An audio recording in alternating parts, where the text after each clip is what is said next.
Having a brand story is crucial for a business because it creates that emotional connection with your audience, making your brand relatable and memorable. Not only will it help you build that trust and credibility, but it will help differentiate you from your competitors. No one else can copy your own journey, your own experiences. They are uniquely yours. And so if you can leverage your own brand story, your own experiences, especially when it comes to your marketing, it's going to stop or eliminate the amount of copycats that are just trying to do the exact same thing as you. Your brand story is also going to give you that emotional engagement with your audience and attract ideal clients, people who read or hear about your story and relate to it. They might see themselves in that story and they find it really inspiring and motivating. They feel connected to you. So that's another reason why I would really be leveraging your brand story. But also lastly, it's going to give you that purpose and identity for your brand, which we are currently building out now.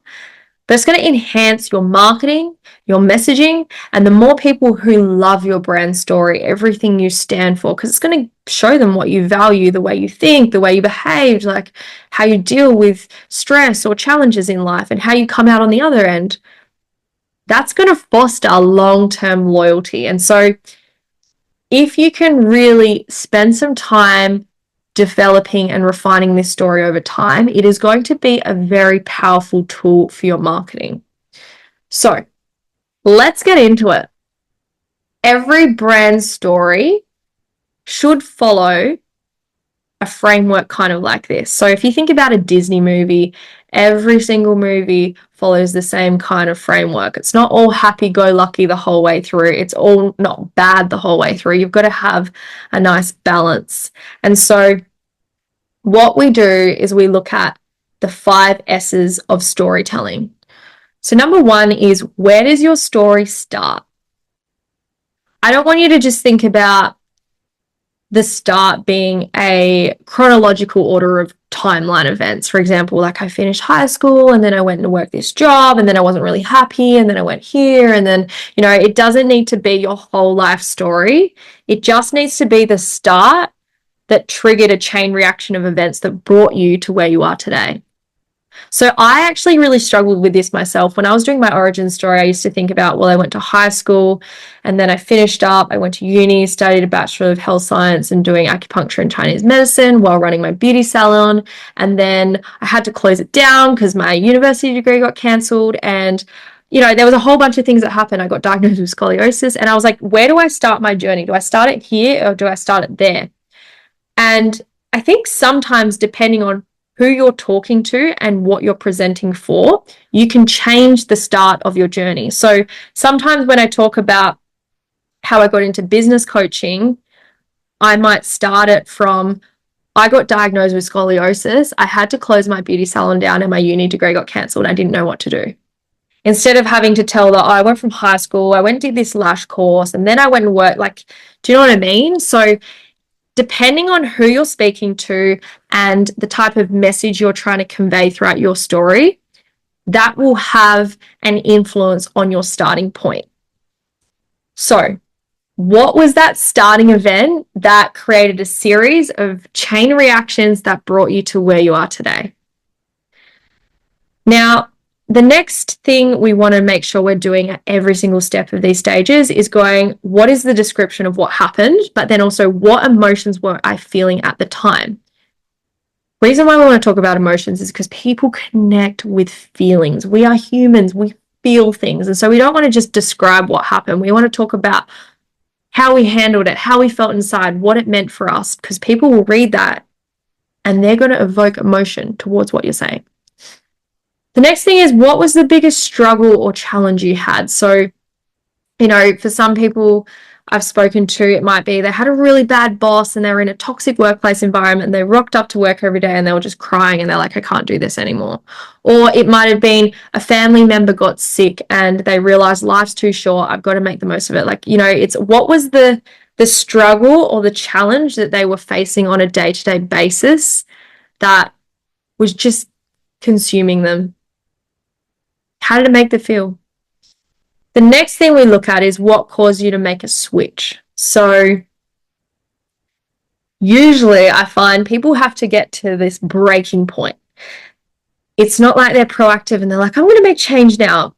Some people do, but for most people, it usually takes hitting rock bottom, losing everything, someone dies, they get really sick, like it's just some big traumatic or tragic event that causes them to rethink their life, rethink the way that they show up, rethink whatever it is that was challenging them at the time. They just get a completely different perspective shift. And so I want you to think about, what was that pivotal moment for you? Where were you at? What happened? What caused you to change? Describe how you felt at the time. The next thing we then look at is, from that happening, what solution were you able to create? What changed? What did you need to do to get to where you wanted to be? Who did you have to become on that journey? And then lastly, what was the significance? What did you learn? How did that change your life? How did that bring you to where you are right now?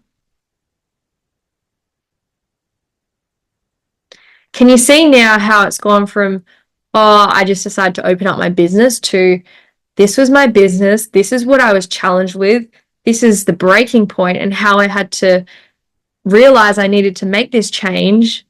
I implemented this thing, I got this help, I asked those questions, and now here's where I am. The journey is not linear. There's going to be bumps along the road. And I think the more vulnerable and authentic and real you are with your story, the more people will really connect and resonate with you. I was ashamed of my story when I first got into coaching. I didn't tell anyone I was a part of family businesses growing up or anything like that, because I felt like everything had to be perfect. I felt like, you know, our story had to be, we built all of these successful businesses and they were $1 million businesses, but reality is they weren't. Some of them failed. We went in a bad partnership. We got screwed over.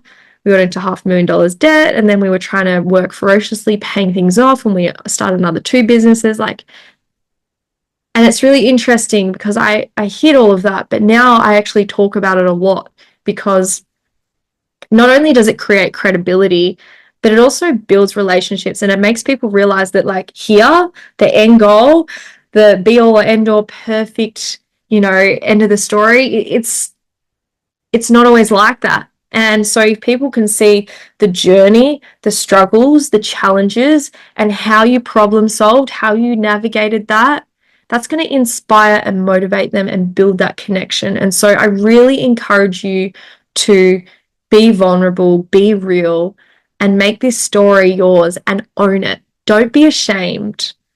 Don't be scared to own this, because this is a part of you. And the more clear and confident you are, and the more you stand by yourself and show up in this way, the more attractive you are to the right type of people. So go away, put some dot points down for each thing. Remember to talk about the description of the event and the way it made you feel, the emotional aspects, and then once again, we'll refine this later on.